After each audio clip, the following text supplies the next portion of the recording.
সুপ্রিয় Yuji first year, Yuji second year এবং Yuji third year ছাত্রছাত্রী, আপনারা যারা এই বছর লিখিত পরীক্ষা দেবেন, ইউজি সেকেন্ড ইয়ার এবং ইউজি থার্ড ইয়ার, এই বিষয়টা অনেকেই হয়তো আপনাদের মনে আছে, অনেকেরই মনে থাকবে, কিন্তু ইউজি ফার্স্ট ইয়ার ছাত্রছাত্রীদের এই বিষয়টা অবশ্যই একটু ভালোভাবে জেনে নেওয়া, বুঝে নেওয়া উচিত। সুপ্রিয় ছাত্রছাত্রী, আপনারা যে লিখিত পরীক্ষা দেবেন সেইখানে আপনারা জানেন যে আপনাদেরকে প্রশ্ন দেওয়া হবে এবং সেই প্রশ্নের যে উত্তর আপনারা করবেন তার জন্য একটা কিন্তু আপনাদেরকে উত্তরপত্র দেওয়া হবে।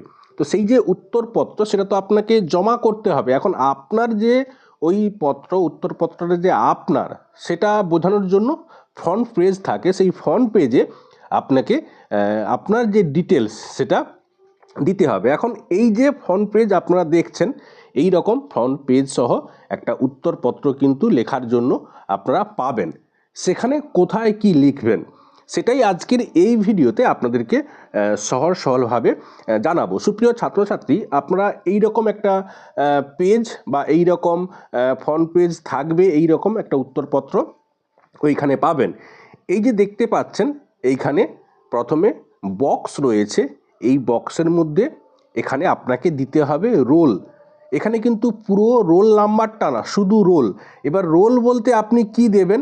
আপনি যদি আপনার অ্যাডমিট কার্ডে দেখেন, এই যে দেখুন, এই রোল বলে এই রকম কিন্তু আপনার ওইখানে রয়েছে, যেমনটা রয়েছে তেমনটা কিন্তু আপনাকে দিতে হবে। যদি আমি এই স্টুডেন্টের ধরে নিই, তাহলে ইনি কি লিখবেন?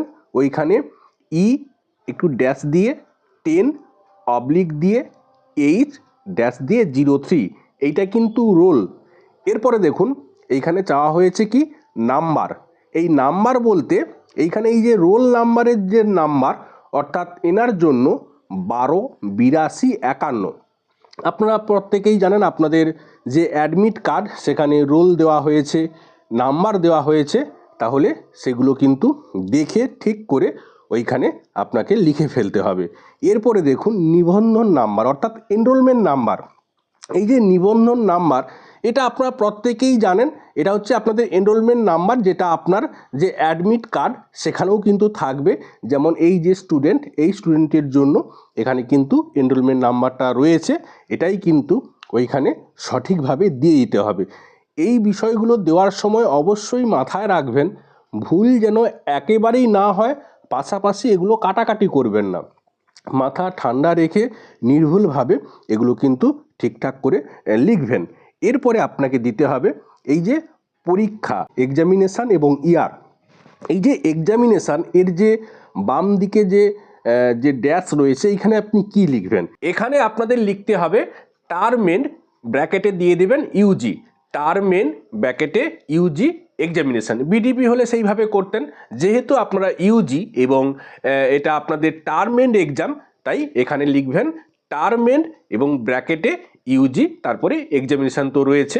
এইবারে ইয়ারে আপনারা কি দেবেন? দেখবেন আপনাদের ওই যে প্রশ্ন, ওই প্রশ্নে কিন্তু এইখানে থাকবে যে ডিসেম্বর 2024, জুন 2025, এইরকম পুরো কথাটা কিন্তু ওইখানে থাকবে।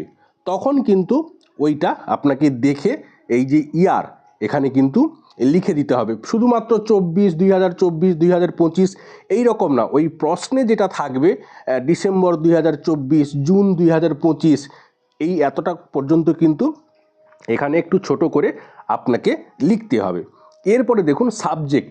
ধরুন আপনি বাংলা পরীক্ষা দিচ্ছেন, তাহলে সাবজেক্টের ঘরে কি লিখবেন? বাংলা।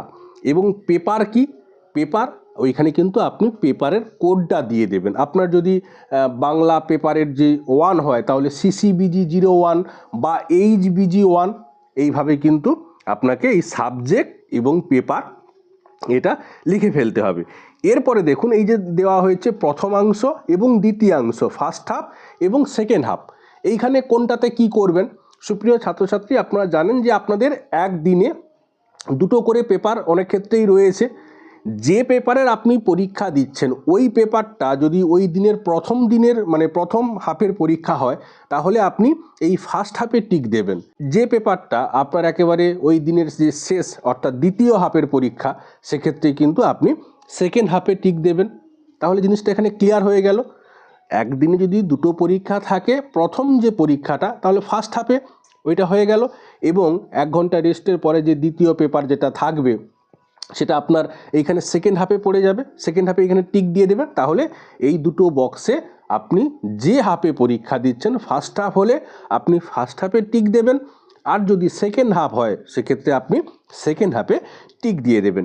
এরপরে দেখুন ডেট অফ এক্সাম, অর্থাৎ আপনি যেদিন পরীক্ষাটা দিচ্ছেন ওই দিন যে ওই ডেট কিন্তু আপনাকে এখানে দিয়ে দিতে হবে। তারপরে দেখুন কিউপি কোড, অর্থাৎ এটা হচ্ছে কোশ্চেন পেপার কোড। আপনাদেরকে একটা কোশ্চেন দেখিয়ে দিচ্ছি। এই যে দেখুন এই একটি প্রশ্নপত্র, এইখানে এই যে কোডটা রয়েছে এটাই কিন্তু কোশ্চেন পেপার কোড। এই কোডটি কিন্তু এখানে নির্ভুলভাবে যেমনটা থাকবে আপনাকে কিন্তু এখানে দিয়ে দিতে হবে।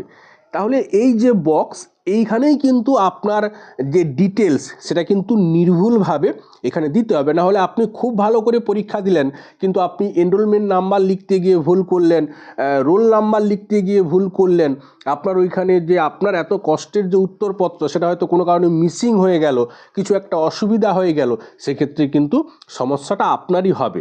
তাই লেখার আগে আপনার যে তথ্য, আপনার যে ডিটেলস সেটা কিন্তু খুব সুন্দর করে নির্ভুলভাবে কাটাকাটি না করে এখানে কিন্তু সুপ্রিয় ছাত্রছাত্রী আপনাদেরকে দিয়ে দিতে হবে। এরপরে দেখুন ডান দিকের এই যে বক্স, এই বক্সে আপনাদের কিছু করতে হবে না। ওইখানে যারা গার্ড দেবেন ওনারা কিন্তু এইখানে সইটইগুলো করবেন, এটা আপনাদের জন্য নয়। তারপরে দেখুন এই যে লম্বা করে এই যে বক্সটা রয়েছে এখানেও কিন্তু আপনাদের কিছু করতে হবে না। এখানে অনেকে বলেন যে কত দাগের প্রশ্ন, কত নাম্বারের প্রশ্ন, কি ব্যাপার, এখানে আপনাদের কিছু করতে হবে না। আপনাদেরকে মেন যেটা করতে হবে এই বক্সের ভিতরে আপনার নামে যে সমস্ত তথ্যগুলো রয়েছে সেগুলো নির্ভুলভাবে এখানে দিয়ে দিতে হবে। আপনার রোল নাম্বার যেগুলো আপনি আপনার অ্যাডমিট কার্ডে সব কিছু পেয়ে যাবেন, এনরোলমেন্ট নাম্বার পেয়ে যাবেন, এক্সামিনেশনের আগে ইউজি দেবেন, ইয়ার ডিসেম্বর 2024 জুন 2025 সেটা দেবেন, সাবজেক্ট কি দেবেন সেই পেপার কোডটা দিয়ে দেবেন। ফার্স্ট হাফ হলে ফার্স্ট হাফের ঘরে টিক দেবেন, সেকেন্ড হাফ হলে সেকেন্ড হাফের ঘরে টিক দেবেন। যেই ডেটে পরীক্ষা দিচ্ছেন সেই ডেট অফ এক্সাম এখানে কিন্তু ডেটটা এখানে দিয়ে দিতে হবে। তারপরে কিউপি কোড অর্থাৎ কোশ্চেন পেপার কোড, আপনি যে প্রশ্নটা আপনাকে দেওয়া হবে সেই প্রশ্নে দেখবেন সেখানে কিন্তু একটা কোড থাকবে, সেই কোডটা এখানে দিয়ে দিতে হবে। এইটা কিন্তু ফ্রন্ট পেজ এইভাবে হয়ে যাবে। এরপরে পেজ একটা আপনি উল্টে ফেললেই এবারে ব্ল্যাঙ্ক পেজ, সাদা পেজ, সেখানে এবারে আপনি মার্জিন দিয়ে আপনি কিন্তু দাগ নাম্বার দিয়ে খুব সুন্দরভাবে আপনার উত্তর সাজিয়ে গুছিয়ে লিখতে পারবেন। সুপ্রিয় ছাত্রছাত্রী, এই ছিল আজকের ভিডিও। এটা একটা গুরুত্বপূর্ণ বিষয়, কারণ এই বিষয়গুলো আপনারা সেখানে গিয়ে অনেকেই বুঝতে পারেন না, অনেকের একটা অসুবিধে হয়, যেটা আপনাদেরকে জানিয়ে দেওয়া হলো। আগামীতে আপনাদের এই লিখিত পরীক্ষা সংক্রান্ত আরও অনেক খুঁটিনাটি বিষয় যেটা এই ছোট্ট চ্যানেলটি থেকে আপনারা জানতে পারবেন, তার জন্য অবশ্যই এই চ্যানেলটির সাথে আপনারা যুক্ত থাকবেন। আজকে এখানেই শেষ করছি। আপনারা প্রত্যেকেই ভালো থাকুন, সুস্থ থাকুন। আপনাদের প্রত্যেকের সুস্থতা কামনা করি। ধন্যবাদ।